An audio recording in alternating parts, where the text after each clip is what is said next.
Good evening. This is Monday, November 12th, 358 days until the 2008 presidential election. It is the most solemn and ceremonial of remembrances for our fallen dead and surviving soldiers, dating from the time of our first grim venture into international combat in World War I, the beginning of our role as, if not the policeman of the world, then rather its moral force. The laying of the wreath at the Tomb of the Unknowns at Arlington National Ceremony on Veterans Day. And where was the President of the United States? In Waco, Texas.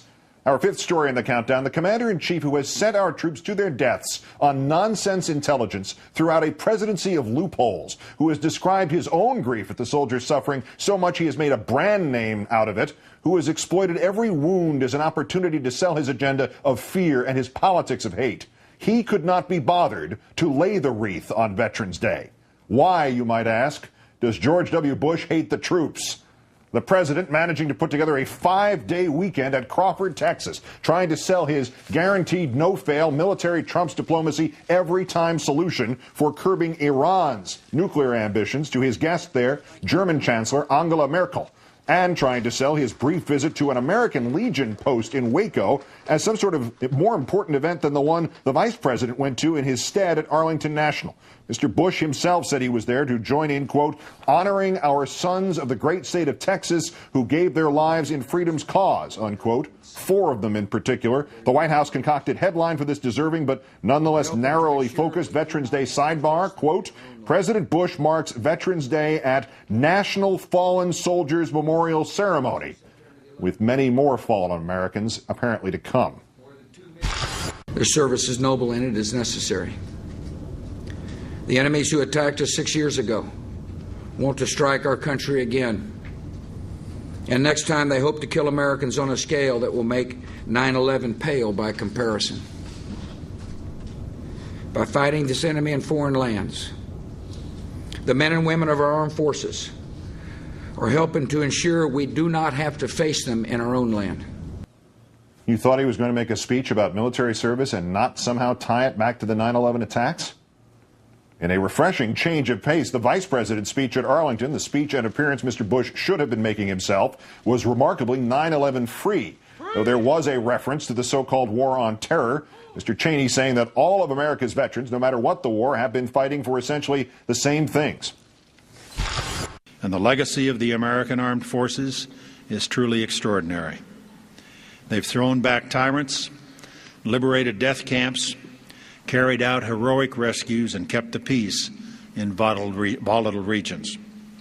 Above all, they've kept us free in the land we call home, free to live as we see fit, free to work and worship and speak our minds.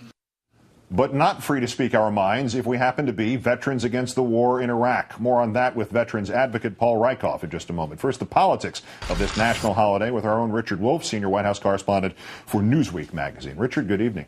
Good evening, Keith. For a president who claims to be pro-soldier, pro-veteran, how difficult would it have been to make that event at Arlington National Cemetery when, by the way, didn't have to fly commercials, got his own 747?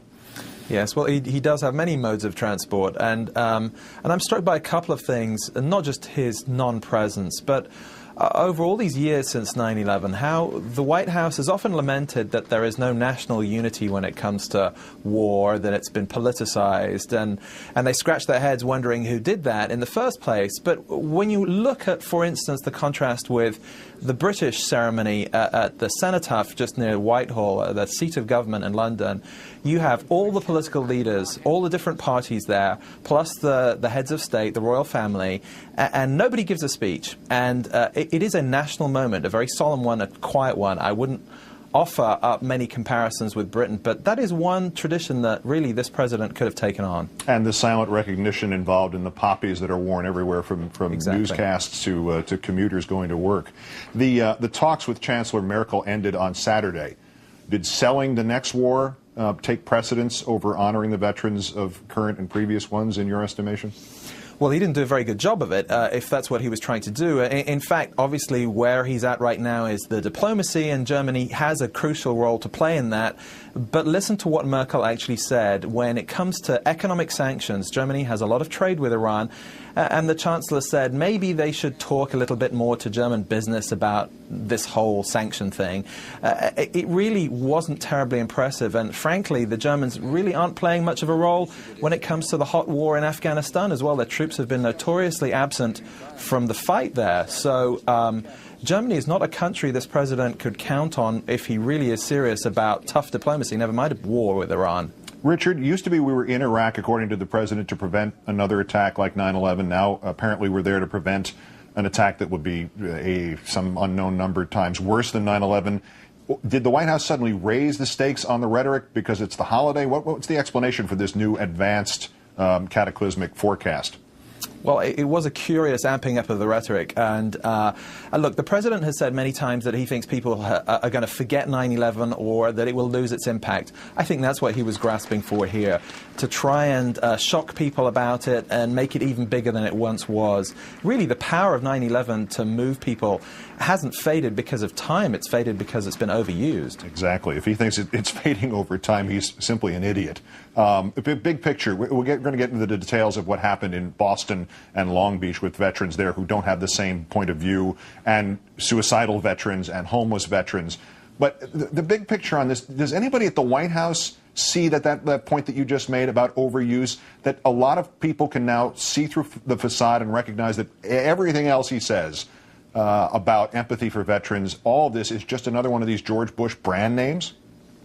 You know, they count strongly on the way the president meets with these families, bereaved families, the wounded soldiers privately, but it is private. And beyond that, the political impact of the word veteran has come to mean Walter Reed. That's why the White House tried to get out ahead of Veterans Day with some Walter Reed-related events about the health care for veterans. But it has been a very mixed picture for a president who seems to think he has a close alliance with these veterans. Yeah, we'll talk about what he actually did with them at one of the hospital rehab centers in Texas in a moment. Richard Wolff of MSNBC and Newsweek, as always, sir, greatest thanks. Thank you, Keith.